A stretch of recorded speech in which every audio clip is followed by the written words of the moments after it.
Finally আমরা সেই জায়গায় চলেও এলাম। আরে শোনাচ্ছেন, মনে হচ্ছে এইখানে কেউ ঘুরতে আসছে, তার চেন পড়ে গেছে। একটা কাজ করে এই চেনটা আমি পরে নেই, কিন্তু রাজ অচেনা কারো জিনিস পড়তে নেই। তোমাদের তাতে কি, আমি পেয়েছি আমি পরবো, ঠিক আছে পর।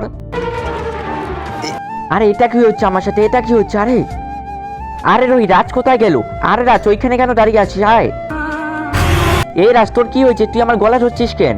এই রাজ তুই এটা কি করছিস? ছেড়ে দে ওকে। রোহিত এখান থেকে ভাগো।